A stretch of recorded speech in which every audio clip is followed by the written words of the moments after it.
Why does the Bible remember Amalek in a way it does not remember many larger nations? Egypt enslaves Israel. Babylon destroys Jerusalem. Rome will eventually crush the city and burn the temple. Yet in Exodus 17:16 and Deuteronomy 25:17-19, Amalek receives a different kind of sentence, one tied not merely to defeat but to memory itself. That is what makes this story so difficult. It is not only about war, it is about what a people is commanded to remember, what a king is commanded to finish, and what later generations must do with a wound they did not personally suffer. That question is not remote. Every family knows some version of it. A betrayal happens, a cruelty goes unanswered. Someone says time will take care of it, yet time does not. It only changes the setting. The names shift, the faces disappear, the pattern survives. That is the tension carried by Amalek through the Bible. The text does not present them as one more enemy on Israel's borders. It presents them as a people who choose a particular kind of violence, one that reveals something about the heart. Deuteronomy is precise here. Remember what Amalek did to you on the way as you came out of Egypt. Moses says how he attacked your rear ranks, all who were faint and weary behind you, when you were faint and weary, and he did not fear God. Deuteronomy 25:17-18. Those last words matter. This is not only military aggression, it is moral exposure. Amalek sees weakness and moves toward it, not toward the front where strength is gathered, toward the rear where the slow, the sick, the elderly, and the unprotected are left vulnerable. That detail is so specific that it prevents sentimental reading. The text wants the listener to see the shape of the attack. This is where the story is often flattened. People summarize Amalek as a nation God hated. The Bible's language is more severe and more searching than that. Amalek becomes the remembered example of predatory cruelty, not mere opposition, not ordinary conflict between tribes, a chosen violence against the exhausted. If Egypt is the house of slavery, Amalek is the hand that strikes the straggler in the desert. And even here, the Bible leaves room for patience in reading. It does not ask us to pretend this is easy. It does not soften the force of what follows. It simply begins with a memory. This is what they did. This is how they acted when they saw a people at its weakest. The moral charge of the later command rests on that remembered act and on the pattern that follows across generations. There is another tension under the surface. Amalek is not introduced as a mysterious people from nowhere. Their place in the wider biblical world ties them to Israel's own extended family. That matters. Scripture is full of enemies from outside, but some of the deepest pain in the Bible comes from those who are near enough to know where the wound will open fastest. Amalek is not only a military problem. Amalek stands close enough to the family story to make the hostility feel intimate. That is why this episode cannot be told as a simple battlefield narrative. It is part genealogy, part political history, part moral theology, and it leads to one of the most unsettling moments in the books of Samuel, where Saul is asked to carry out a command he partly obeys and partly resists, perhaps because he thinks partial compliance is prudence, perhaps because he wants the victory without the cost of surrendering completely to the word he has received. That distinction still speaks sharply. Open rebellion is easier to identify. It wears a harder face. Partial obedience can look reasonable. It can even sound devout. It can drape itself in good language and still preserve the one thing that was supposed to be relinquished. Saul will eventually say he kept the best of the animals for sacrifice. The sentence sounds holy. Samuel hears something else in it. Before we reach Saul, though, we have to understand why Amalek remains alive in Israel's memory at all. Not because Israel needed a permanent enemy for its imagination, but because the Bible sometimes uses memory as moral formation. Some acts must not be normalized. Some wounds must not be renamed as unfortunate misunderstandings. There are forms of violence that, once tolerated, teach a whole generation to accept the trampling of the weak as ordinary. So the story opens not with a king, but with a command to remember. That is where the later failure becomes visible. Saul does not merely lose a battle he should have won. He mishandles a memory he was supposed to carry faithfully. And when memory is mishandled, judgment becomes blurred, mercy becomes vanity, and a people can end up preserving the very danger they were told not to spare. Chapter 2, a family wound at the edge of the covenant. Genesis 36:12 gives the bare genealogical note. Timnah was a concubine of Eliphaz, Esau's son, and she bore Amalek. That is the biblical flaw, and it is important not to build beyond it too quickly. The text itself does not tell a dramatic origin story. It does not say Timnah was rejected by the house of Abraham. It does not narrate a scene of insult or exclusion. Later Jewish tradition does remember Timnah in that way, as a woman who wished to come under Abraham's household and was turned away, after which she joined Esau's line. That tradition is moving, and it explains why some readers feel a kind of inherited bitterness behind Amalek, but it remains later tradition, not a statement made directly by Genesis. Even so, the genealogy matters. Amalek is born within the orbit of Esau's line, and Esau, of course, is Jacob's brother. The hostility between Israel and Amalek is therefore not framed as the clash of total strangers. It rises from the wider field of kinship already strained by rivalry, blessing, memory, and distance. Scripture is frank about how often conflict begins near the household before it spreads into history. Cain and Abel are brothers. Jacob and Esau begin in the womb. Joseph's danger first comes from his own brothers before Egypt ever enters the picture. There is no need to romanticize this. Family proximity does not automatically produce family loyalty. It can sharpen resentment, it can preserve comparison, it can keep old stories alive long after the original actors are dead. When Deuteronomy later recalls Amalek's assault on Israel's rear, it does not pause to narrate all the genealogy again, yet the family background lingers behind the scene. These are not nameless barbarians in the biblical imagination. They are tied to a line already marked by distance from Jacob's inheritance. Some readers go too far here and make Amalek the inevitable result of Esau, as though the family line itself were cursed. The Bible is more careful than that. Deuteronomy 23:7 says, "You shall not abhor an Edomite, for he is your brother." That command alone prevents us from collapsing Edom and Amalek into a single moral category. Kinship still matters. Difference still matters. A whole people is not condemned because of ancestry alone. Amalek becomes significant because of repeated action, remembered action, chosen action. That distinction is crucial. If we lose it, the story becomes tribal fatalism. The Bible's logic is different. Amalek is not marked out merely because they descend from a certain branch. They are remembered because they persist in a certain kind of hostility. Over time, that persistence hardens their name into a moral sign, but it is the persistence that matters. There is also a geographic reality behind the genealogy. Esau's descendants spread into the hill country of Seir and the regions south of Judah. Amalek appears in the Negev and the wilderness zones stretching towards Sinai and the desert corridors. These are not abstract names on a map. They are hard lands, trade routes, grazing paths, border zones, places where raiding and survival sit close together. A people formed in such terrain can become swift, mobile, difficult to pin down. The Bible's later descriptions of Amalek fit that world. They show up as opportunists of the open country, able to strike and disappear, able to exploit weakness in motion, rather than rule through stable empire. That makes the family connection even more painful.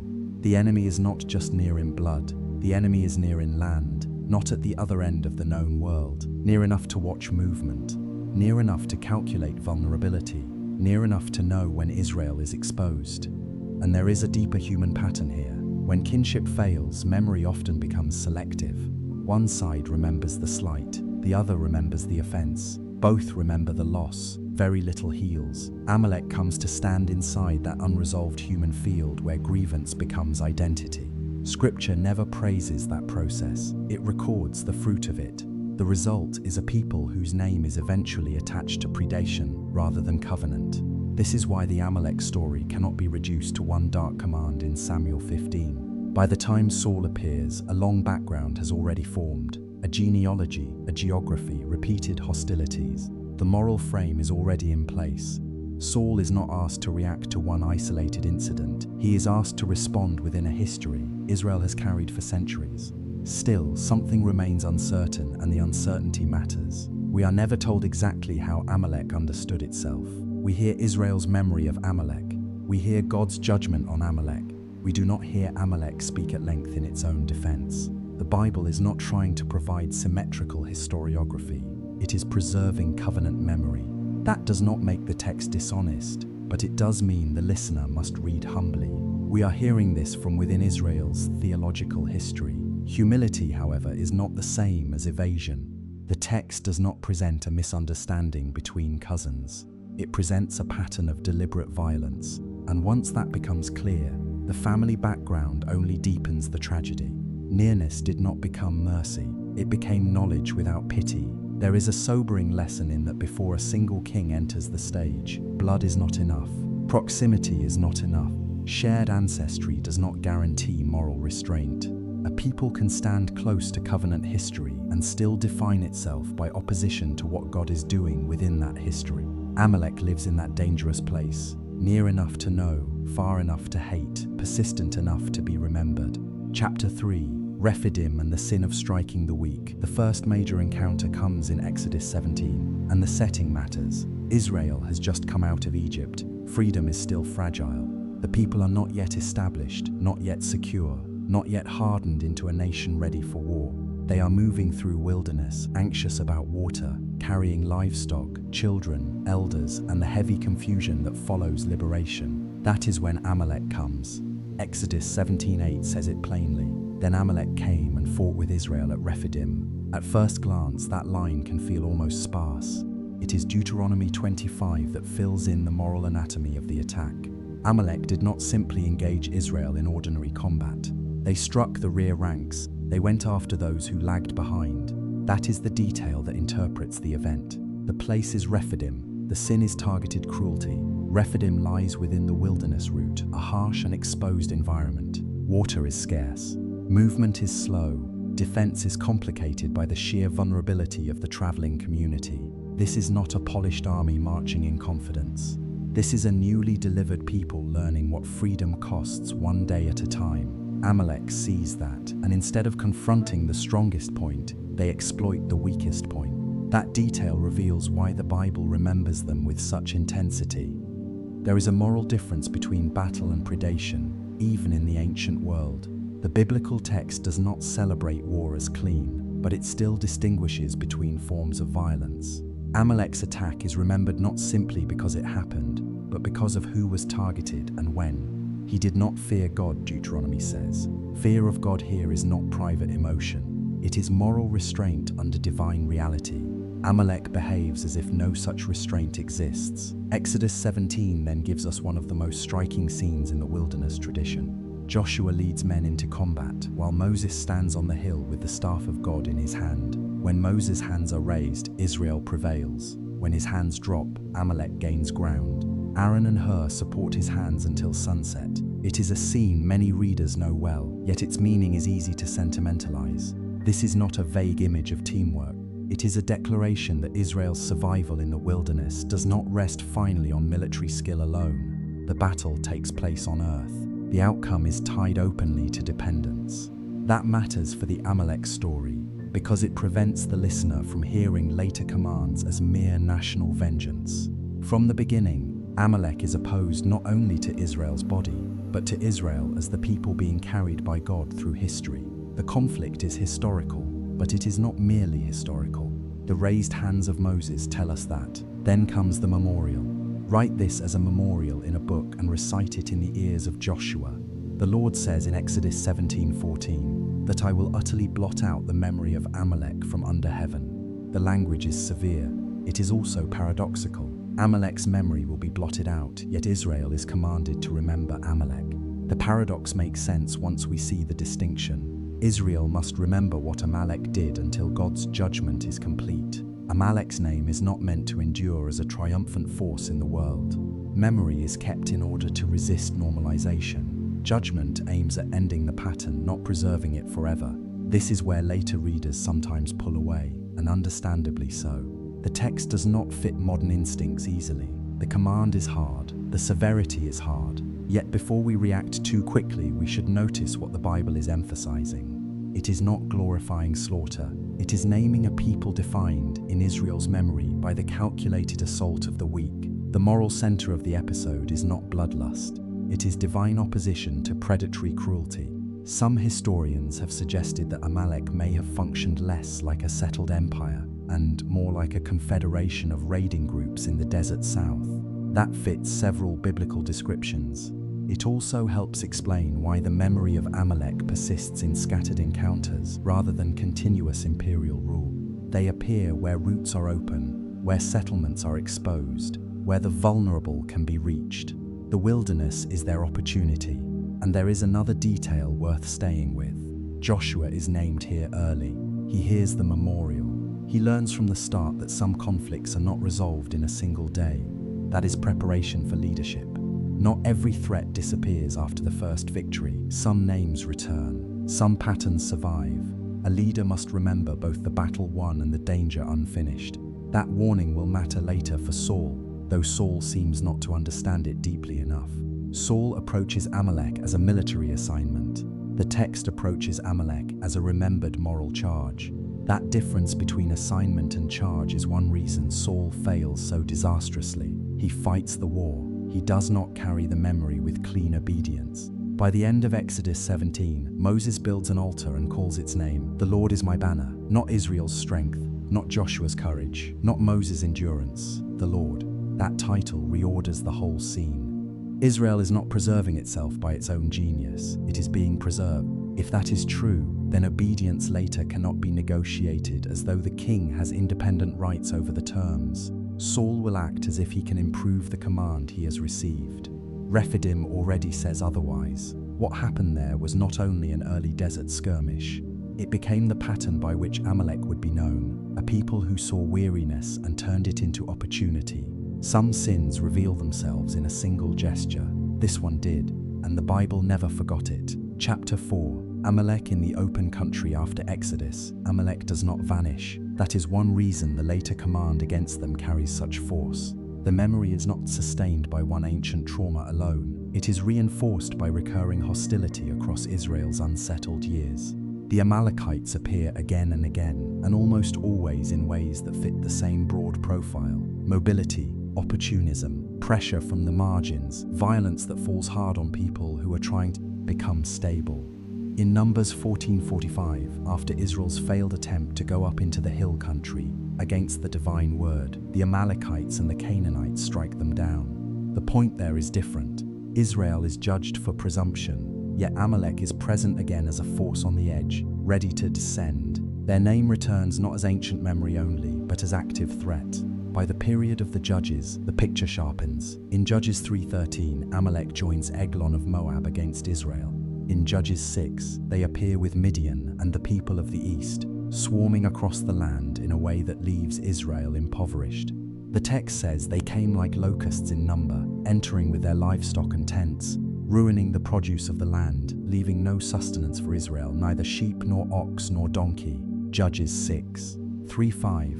That is not simply battlefield opposition, it is economic devastation. It is the slow crushing of ordinary life. Notice the pattern. Amalek is not remembered mainly for founding cities, building monuments, or ruling vast bureaucracies. Amalek is remembered for making settled life difficult for others. Crops disappear, livestock are taken, security evaporates, families are pressed back into fear. In that sense, Amalek becomes the opposite of Sabbath rest. Wherever they move, they turn ground into instability. Geography helps us understand this. The Amalekites are associated with the Negev, the southern wilderness, and the zones between cultivated land and arid frontier. These regions matter because they are corridors. Whoever knows them well can raid, evade, and return. A settled farmer experiences space differently from a desert raider.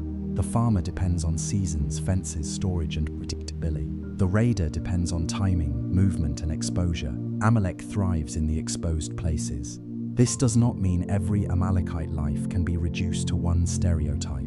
Real human communities are always more complex than their appearance in an enemy's memory. But the Bible is preserving what Israel repeatedly suffered, and the pattern is consistent enough that the name takes on symbolic force. Amalek is what arrives when weakness is detected in the open country. There is a revealing contrast here with Philistia. The Philistines are also enemies of Israel, but they are urban, coastal, politically structured, tied to city rulers. Amalek feels different in the text, less institutional, more elusive, more attached to raids than to administration. That difference helps explain why their memory can feel strangely durable. A city can be conquered. A predatory pattern can survive in fragments. By the time David enters the story, Amalek is still active.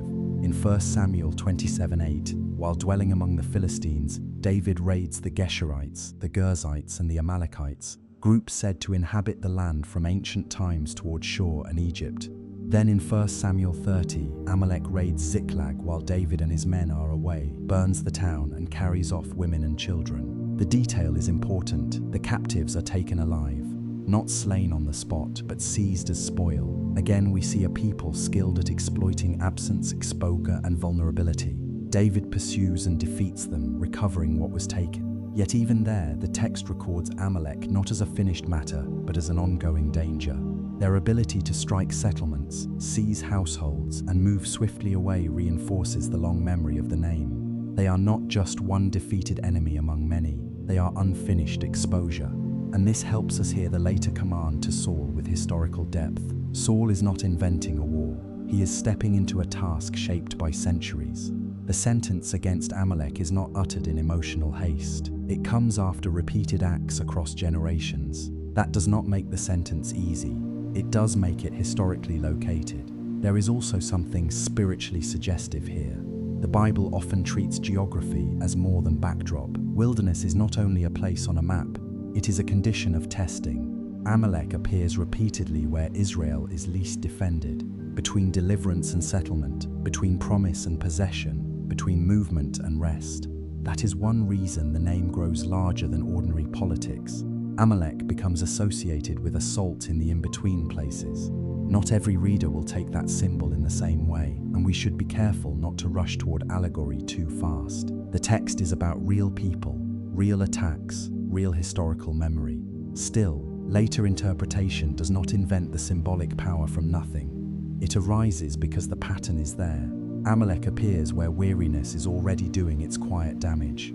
That is why remembrance matters so much.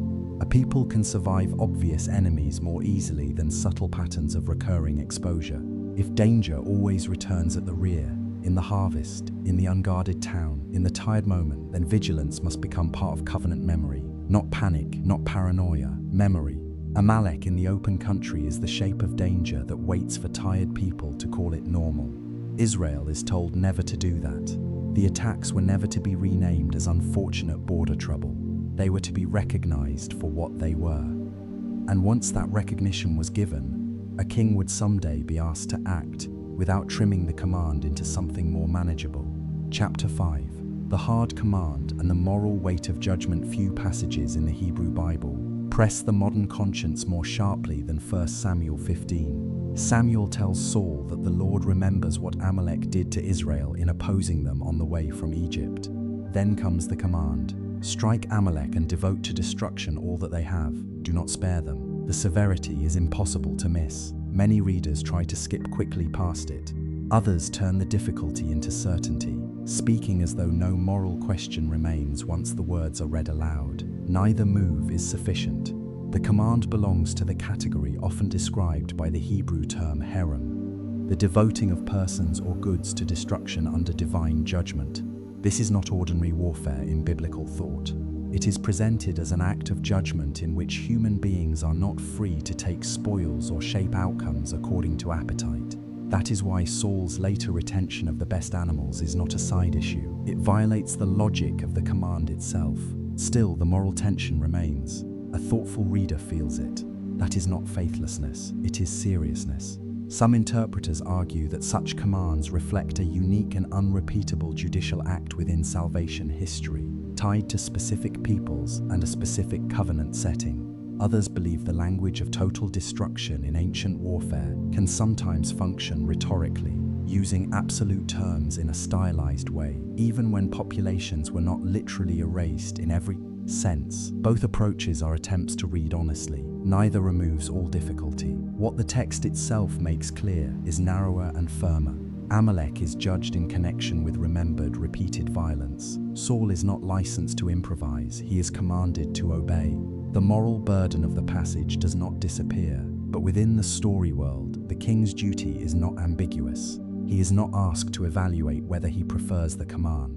He is tested by whether he will carry it out as received. This is where some readers instinctively move towards self-protection. They say Saul showed mercy, But the chapter itself does not present Saul as a humane critic of harsh theology. It exposes him as a king who preserves what flatters him. He spares Agag, the defeated king whose survival advertises Saul's triumph. He keeps the sheep and oxen, the goods that make victory visible. Later in the chapter, he is more distressed by public shame than by disobedience. That psychological profile matters. Saul's problem is not tenderness, it is divided allegiance. There is another detail worth noticing. Samuel begins by saying, "The Lord sent me to anoint you king over his people Israel. Now therefore listen to the words of the Lord." Samuel 15:1. Saul's kingship is derivative, received, dependent. He is not the source of authority. The test therefore is not merely military execution. It is whether Saul understands what kind of king he is. A king under the word, not above it. This chapter also forces a distinction many modern readers dislike but the text insists upon. Judgment is not identical to impulse. In the biblical world, God's judgment is not treated as emotional volatility. It is tied to memory, to moral character, to long patience, to repeated action. Amalek is not judged in the first hour of hostility. The story stretches across centuries. By the time Saul receives the command, the issue is not divine impatience. It is the arrival of a long-delayed reckoning. That does not make the text easier, but it does keep it from caricature. The chapter is not asking the reader to admire cruelty. It is showing the terrible seriousness of a holiness that does not indefinitely overlook predatory violence. That seriousness becomes harder, not softer, when we remember who Amalek attacked in the first place. There is also the unsettling reality that Saul is not free to convert the judgment into religious performance. This is one of the chapter's deepest insights. Human beings often prefer spiritual display to plain obedience. Sacrifice looks noble. Public devotion looks noble. Ceremony can even create the impression that wrong has been repaired. But if the core issue is refusal to heed the divine word, then sacrifice can become camouflage. Saul tries that route. Samuel blocks it. Readers who stop with the external command miss the interior exposure of the chapter. The story is not only about Amalek's sin, it is about Saul's heart under command. Can he obey when obedience costs him control over the narrative of victory? Can he obey when he cannot keep trophies? Can he obey when the word from God prevents him from staging a more politically useful outcome? That is where the passage still unsettles. Not because most people today will face a royal war command, but because many forms of disobedience still wear acceptable clothing. They arrive sounding measured, compassionate, strategic, even worshipful. Saul's defense has the tone of reverence. The chapter reveals it as rebellion. And that is why the moral challenge of 1 Samuel 15 is twofold. One edge faces outward toward the severity of judgment. The other edge turns inward toward the human habit of editing obedience. A serious reading refuses to blunt either edge. If one edge is dulled, the chapter becomes either cruelty without reflection or reflection without submission. The text will allow neither. Chapter 6, Saul wins the battle and loses the test. Saul gathers the people, warns the Kenites to separate from Amalek, and attacks from Havilah as far as Shur, east of Egypt. Militarily, the campaign succeeds. This is easy to miss because the chapter is remembered mostly for the aftermath. But it matters that Saul is not defeated in battle. He is defeated in obedience. That distinction is central. Outward achievement can coexist with inward failure. A kingdom can look strong at the precise moment it begins to crack. 1 Samuel 15:8-9 gives the decisive details. Saul captures Agag, king of the Amalekites, alive, and the people spare Agag along with the best sheep, oxen, fattened calves, lambs, and all that was good. They destroy what is despised and worthless. The pattern could not be more revealing. What is good in their eyes is preserved. What lacks value is destroyed. The command of God is filtered through human preference. That is Saul's signature error in one sentence. Notice how carefully the narrator frames it. Saul does not merely fail to eliminate one enemy ruler. He creates a hierarchy within obedience based on desirability. The best is kept, the expendable is surrendered. This is no accidental oversight. It is judgment edited by appetite. Agag's survival matters politically as well as spiritually. In the ancient Near East, sparing a defeated king could function as a display of dominance. A captured monarch is a walking monument to the victor's power. Saul may have thought the living Agag said more about his greatness than a dead one would. If so, then even the act that looks like mercy is infected by self-regard. Saul turns obedience into theater. Then comes one of the saddest lines in the chapter. The word of the Lord came to Samuel. I regret that I have made Saul king, for he has turned back from following me and has not performed my commandments. 1 Samuel 15:10-11. The text speaks in human language of divine grief, not because God is surprised in the way we are surprised, but because Saul's failure is relational, not merely procedural. He has turned back. This is not a bureaucratic defect, it is covenant disloyalty. Samuel is angry and he cries to the Lord all night. That line slows the whole narrative. Samuel is not a cold functionary delivering verdicts without cost. He carries the sorrow of what Saul is becoming. That too matters. Prophetic judgment in Scripture is often heavier on the prophet than on the rebel. Samuel sees more clearly than Saul does, and clarity wounds him. The next morning, Samuel learns that Saul has gone to Carmel and set up a monument for himself. This detail often passes too quickly, but it exposes Saul with painful accuracy. Before the confrontation, before the confession, before the attempted justification, Saul has already commemorated his success. He has performed victory in public space, a monument to self at the scene of compromised obedience. Few details in the chapter reveal the heart more starkly. When Samuel meets him, Saul says, "Blessed be you to the Lord. I have performed the commandment of the Lord." The line is almost unbearable in its confidence. He speaks as if the matter were settled.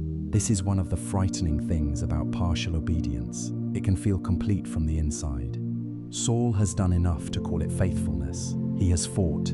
He has struck Amalek. He has achieved what most observers would call success. That makes the remainder easy to excuse. Samuel does not begin with a speech. He begins with evidence. What then is this bleating of the sheep in my ears and the lowing of the oxen that I hear? Sound unmasks the lie. Saul's disobedience is audible. That detail is masterful because it removes abstraction. This is not a subtle theological discrepancy. The sheep are making noise. Reality is resisting Saul's narrative. Saul's defense shifts immediately. They have brought them from the Amalekites, he says. The pronoun matters. They. He distributes blame downward. He also spiritualizes the choice. The best animals were kept to sacrifice to the Lord. The rest, he says, were devoted to destruction. This is how edited obedience usually speaks. It admits enough failure to keep credibility while protecting the core decision that was never surrendered. Samuel cuts through it by reminding Saul of his calling. Though you are little in your own eyes, are you not the head of the tribes of Israel? Saul was given kingship not as private possession, but as entrusted office. The Lord sent him on a mission. Why did he not obey? Why did he pounce on the spoil and do what was evil in the sight of the Lord? That phrase is devastating. Saul wanted the mission and the spoil together. He wanted divine assignment and personal advantage. Again, Saul insists that he obeyed. He claims he brought Agag, yes, but destroyed the Amalekites. The people took the spoil, he says, to sacrifice. The repetition shows how deeply he believes his own version. He has not simply chosen disobedience, he has renamed it. That is why this chapter cuts beyond ancient monarchy into the anatomy of the soul. There are moments when a person does not reject the word outright, he revises it. He obeys the portion that confirms his role, his success, his image, and then preserves the portion that serves his desire. Saul wins the battle. That is precisely why the failure is so revealing. He had strength enough to strike. He lacked surrender enough to finish. Not all failures look weak. Some ride home in triumph. Some build monuments. Some speak in religious language before the evidence has stopped making noise. Chapter 7. The night Samuel could not sleep through Samuel's reply is among the sharpest sentences in all of Scripture. Has the Lord as great delight in burnt offerings and sacrifices as in obeying the voice of the Lord? Behold, to obey is better than sacrifice, and to listen than the fat of rams. Samuel 15:22. The force of the line lies in its simplicity. Saul has tried to elevate sacrifice as a noble justification. Samuel places obedience above it, not because sacrifice is meaningless, but because worship cannot repair the refusal to hear. A ritual offered in place of obedience becomes insult. Then Samuel adds the line that has troubled and instructed generations. For rebellion is as the sin of divination, and presumption is as iniquity and idolatry. Samuel 15:23. That can sound extreme until we notice what he is exposing. Saul has not merely made a tactical error, he has acted as though he has the authority to define acceptable obedience on his own terms. That is the essence of idolatry, installing the self where submission should stand. This is one of the deepest insights in the chapter. Saul is not condemned only for what he spared. He is condemned for the will that claims the right to spare it. The issue is sovereignty. Whose word finally governs the king? If the answer is Saul's own judgment, then even his sacrifice is addressed to a God small enough to be managed. Saul then confesses, but even the confession is fractured. "I have sinned," he says, "for I have transgressed the commandment of the Lord and your words, because I feared the people and obeyed their voice." 1 Samuel 15:24. This is the first time the social pressure beneath the event is named so plainly. Saul feared the people. He obeyed their voice. That explains much. A king meant to hear God above the crowd has let the crowd become a second throne. Some readers think this confession resolves the matter. The text will not permit that easy answer. Saul immediately asks Samuel to honor him before the elders and before Israel. Public standing remains close to the center of his concern. He wants forgiveness, yes, but he also wants appearance preserved. His sorrow is not false, yet it is not clean. It is mixed with the old hunger for face and position. Samuel turns to go and Saul seizes the hem of his robe, tearing it. Samuel transforms the gesture into judgment. "The Lord has torn the kingdom of Israel from you this day, and has given it to a neighbor of yours, who is better than you." 1 Samuel 15:28. The symbolism is severe because the event is severe. A kingdom is not lost here because Saul was weak in combat. It is lost because he was strong enough to disobey publicly, while still insisting he had obeyed. Then comes the line about the glory of Israel, or eternal one of Israel, not lying or having regret like a man. The chapter has already spoken of divine regret in relation to Saul's kingship, and now it speaks of God not changing like a human being. The tension is deliberate. God is not unstable or inconsistent. His grief language expresses relational reality. His faithfulness language guards his constancy. Saul cannot bargain his way into a different verdict. Only after this does Samuel call for Agag. Agag approaches cheerfully, saying, "Surely the bitterness of death is past." That single sentence reveals how fully Saul's compromise has altered the atmosphere. Agag believes the crisis has passed. He reads his survival as settled mercy. Samuel corrects that false peace with terrible clarity. "As your sword has made women childless, so shall your mother be childless among women." The judgment is not arbitrary. It is measured in relation to remembered violence. Samuel then executes Agag before the Lord at Gilgal. The action is grim, but its narrative function is clear. The prophet completes what the king refused to complete. Obedience arrives, but too late to save Saul's kingdom. That is one of the chapter's most piercing ironies. Saul's unfinished task is finished by another, yet the cost remains his. Afterward, Samuel and Saul part. The text says Samuel did not see Saul again until the day of his death, though Samuel grieved over Saul, and the Lord regretted making Saul king over Israel. That final note matters because it refuses cheap closure. Saul is judged, but he is also mourned. Samuel does not become harder than the God whose word he serves. He grieves because kingdom failure is never merely an abstract lesson. It ruins a man, it damages a nation, it creates a vacancy that history will fill painfully. There is something quiet and haunting in the image of Samuel grieving over the king, who would no longer hear rightly. The prophet was not looking for vindication. He was not pleased to be proved right. He had spent the night crying out. He leaves the chapter not triumphant, but sorrowful. That sorrow should shape the way this story is told.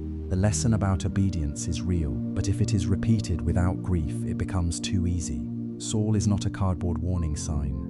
He is a tragic king who could no longer separate reverence from self-protection. He feared the people. He loved the monument. He spared what made victory look impressive. And by doing so, he taught Israel the danger of leaving living things on the altar that God never asked to survive. If this way of reading scripture is useful to you, you are welcome to stay with the channel. Some passages only yield their weight when we move slowly enough to feel both the judgment and the sorrow. Chapter 8. An old name in the Persian court centuries later. In the book of Esther, an old name returns with unsettling force. Haman the Agagite. The title appears several times, and it is impossible for a biblically alert reader to miss its echo. Agag was the Amalekite King Saul spared. Haman is introduced not simply as an official in the Persian court, but as an Agagite. The narrative wants the older memory to awaken. How literally should we take that connection? Some readers understand Haman as a direct descendant of Agag, a surviving branch of the Amalekite royal line preserved through Saul's disobedience. Others think the title may function more typologically or symbolically, casting Haman in the role of Israel's ancient enemy rather than proving a fully traceable genealogy. The text itself gives the title, but it does not provide a detailed family record linking the generations step by step. That uncertainty should be acknowledged. The echo is certain. The exact biological chain is less certain, yet the narrative effect is unmistakable. Esther frames Haman as a returned enemy from Israel's remembered past, and the conflict is again shaped by vulnerability. Haman's anger begins with Mordecai's refusal to bow, but it does not stay personal. It expands into genocidal intent. He seeks not merely to punish one Jew, but to destroy the Jewish people throughout the empire, Esther 3:6. The scale is immense. The hatred is disproportionate. The old pattern reappears in imperial dress. That alone makes the Saul connection more than literary ornament. In 1 Samuel 15, a king spares the enemy who should not have been spared. In Esther, a court favorite arises under a different empire and sets his will against the survival of the Jews as a people. Whether one emphasizes direct bloodline or narrative theology, the lesson is similar. Unfinished danger returns under altered conditions. Esther's world is also significantly different from Saul's. Israel does not stand as a sovereign kingdom carrying out divine war. The Jews are dispersed subjects inside Persia, dependent on hidden providence, courage, timing, and court access. God's name is famously absent from Esther, yet divine providence saturates the book through reversals, delays, insomnia, and the improbable placement of the right people at the right moment. The Amalek pattern has not disappeared. The mode of deliverance has changed. Mordecai and Esther stand where Saul did not. Saul feared the people and preserved what served his image. Esther risks her life by approaching the king unsummoned. Mordecai refuses an act he sees as compromised honor even when it endangers him. One need not romanticize every detail to see the contrast. Where Saul trimmed obedience, Esther enters danger. Where Saul sought public standing, Esther yields control and says, "If I perish, I perish." Esther 4:16. That sentence contains more kingly courage than Saul's monument ever did. There is another layer here that the earlier summary often misses.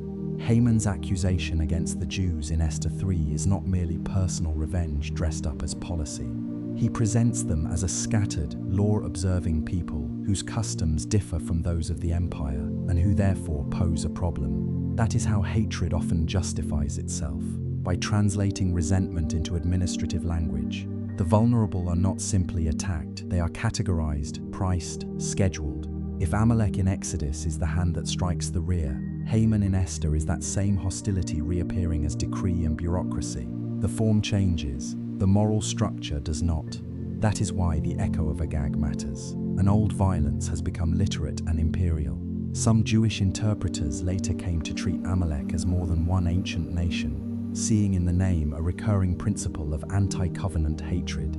Christian readers, too, have sometimes read Haman as a type of the enemy who opposes God's purposes through history.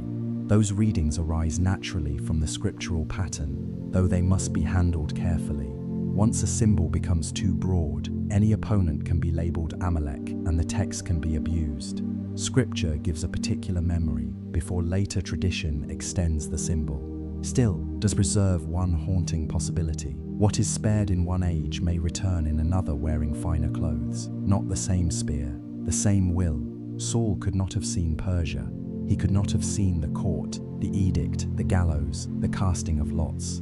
But the biblical narrative sees enough continuity to let the old name sound again. That continuity does not mean history is mechanical. It means moral patterns endure. Pride endures, predatory hatred endures, so does providence. The difference in Esther is that the Jews are delivered not by a king obeying a prophet, but by hidden faithfulness under foreign power. The unfinished work of one era becomes the test of courage in another. The book ends with reversal and relief, but the relief carries memory within it. Purim is not simply a celebration of survival. It is a liturgy of remembered exposure overturned by providence. That is one more reason Amalek could never remain a minor tribal footnote in biblical imagination. The name had entered the deep grammar of Israel's fear and deliverance. If careful biblical storytelling matters to you, your reflections on where this passage still troubles you can help shape what we study next. Hard texts deserve honest attention, not quick slogans. Chapter 9. When Amalek becomes more than a nation. By the time later Jewish and Christian readers reflect on Amalek, the name has begun to stretch beyond ethnography. That does not erase the historical people. It shows how scriptural memory works. Some names remain anchored in one historical enemy. Others become moral and spiritual shorthand for a recurring opposition to God's purposes. Amalek becomes one of those names. In Jewish tradition, especially in later liturgical and interpretive memory, Amalek can signify the force that attacks Israel when it is weak, the hatred that survives beyond obvious defeat, the enemy who opposes covenant life without cause other than hostility itself. The command to remember Amalek in Deuteronomy is read aloud in certain communities with a seriousness that ties past and present together. Yet even there, thoughtful tradition often knows the danger of simplification. Once Amalek becomes symbolic, the temptation arises to name every disliked enemy with the same title. That is spiritually dangerous. A symbol powerful enough to preserve moral clarity can also be misused to justify rage. Christian interpretation has sometimes moved in a different direction, seeing Amalek not mainly as an external people, but as an image of sin that strikes when the soul is tired, or of the spiritual enemy that preys on weakness. There is something pastorally perceptive in that reading. It notices the shape of the biblical pattern: assault in the wilderness, attack at the rear, danger in exhaustion. Yet Christian readers must take care here as well. If Amalek becomes only a metaphor for interior struggle, then the historical gravity of the biblical texts is thinned out. The Bible is not less than history, even when it becomes spiritually suggestive. The strongest readings usually hold both layers without collapsing one into the other. Amalek was remembered as a real enemy in Israel's story. Because the pattern of that enmity was so morally charged, the name later gathered symbolic power. That is different from saying the historical level does not matter. And this symbolic expansion helps explain why the story still speaks. Many dangers in human life do not arrive at the front gate announcing themselves. They work the edges. They exploit fatigue. They advance where discipline has slackened, where memory has thinned, where a person or community has begun to confuse tolerance with wisdom. In that sense, the Amalek pattern remains recognizable. This is also where the lesson about incomplete obedience becomes more searching than a narrow moral slogan. The issue is not simply that God likes strictness.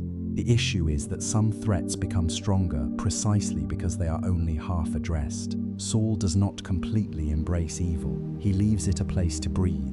He does not reject God openly. He preserves what disobedience finds attractive. That is why his failure remains so instructive. Many lives are not undone by dramatic apostasy. They are undone by protected exceptions. One of the most uncomfortable truths in Scripture is that what we spare does not remain passive. A gag spared is not merely a gag postponed. Spoil preserved is not merely spoil admired. Unfinished obedience has a future. It enters the next season. It shapes the imagination. It trains the will. The spared thing begins to tutor the person who spared it. Later spiritual writers understood this well. Even when speaking in very different vocabulary, a tolerated desire becomes a habit becomes character becomes inheritance. That is not mechanical, and grace can interrupt it, but the pattern is real enough to deserve fear. The Bible's historical narrative often teaches through that kind of continuity. Amalek as symbol must therefore be handled with precision. It is not a license for self-righteousness. Often the first place the pattern appears is not in our enemies, but in our own willingness to live at peace with what should have been judged. The rear ranks of the soul are easy to ignore. The visibly strong parts get attention. The weaker places are left exposed. Resentment settles there, vanity settles there, rationalization settles there. Then the old enemy returns. There is also communal force to this. A society can spare what weakens it because the spared thing looks profitable, useful, culturally polished, or too inconvenient to confront. The result may not show itself immediately. Years later, it appears in law, in habit, in the treatment of the vulnerable, in the normalizing of contempt. The Bible's long memory about Amalek warns that moral negligence is often generational before it is visible. This is why the story does not end with battlefield history or royal failure. It enters the language of warning, not hysterical warning, not conspiratorial warning, a sober one. Some forms of evil are not defeated by admiring our own intentions.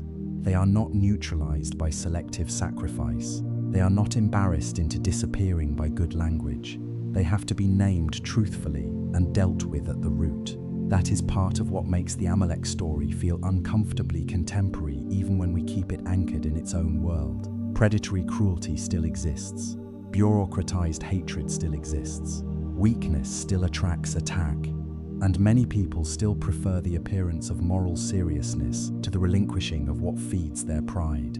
The text does not leave us with the luxury of pretending otherwise. Amalek becomes more than a nation because the nation's remembered behavior disclosed a recurring human truth. There will always be forces that go first for the weak. There will always be kings tempted to keep trophies from battles they were supposed to finish in obedience. There will always be later generations dealing with what earlier generations lacked the courage to settle cleanly. Chapter 10. What we spare, we teach. The deepest lesson in this whole chain of texts is not that history is fragile, though it is. It is not even that evil survives across time, though it does. The deepest lesson is that incomplete obedience is educational. It teaches the next act. It trains the next generation. It forms the moral imagination of those who come after us, often long before they know our names. Saul probably did not think he was writing future danger into Israel's story. He likely thought he had improved the command. He had won the battle, preserved what seemed valuable, kept a living king as evidence of triumph, and prepared religious language to cover the rest. From the standpoint of immediate politics, it may even have looked intelligent. That is what makes the chapter so enduringly painful. Destructive disobedience does not always appear ugly at first. Sometimes it arrives looking prudent. The Bible refuses that self-description. Saul feared the people. Saul obeyed their voice. Saul set up a monument for himself. Saul spared what his eyes judged worth keeping. The chapter names the matter plainly because self-deception thrives in vagueness. Samuel's words cut through that fog. To obey is better than sacrifice. Not because sacrifice is bad, but because no offering can sanctify a divided will. When Esther later places an Agagite in the Persian court, the narrative is not merely making a clever literary callback. It is pressing a truth about continuity. What one generation calls manageable, another generation may face as a crisis. What is tolerated as a decorative exception may return as an armed demand. The future is often built out of the compromises we defend most eloquently in the present. That should humble any reader. It means the danger is not only in the enemy we can identify by name, it is also in the protected corner of the life we do not want examined too closely. The ambition we call stewardship, the resentment we call discernment, the indulgence we call relief, the image we protect while speaking reverent words. None of these begin at full size, they begin as spared things. There is also a word here about memory. Israel was told to remember Amalek, not because permanent grievance is holy, but because moral amnesia is dangerous. Forgetting the pattern of predatory cruelty would make the community easier to wound in the same way again. Healthy memory does not preserve hatred for its own sake. It preserves clarity.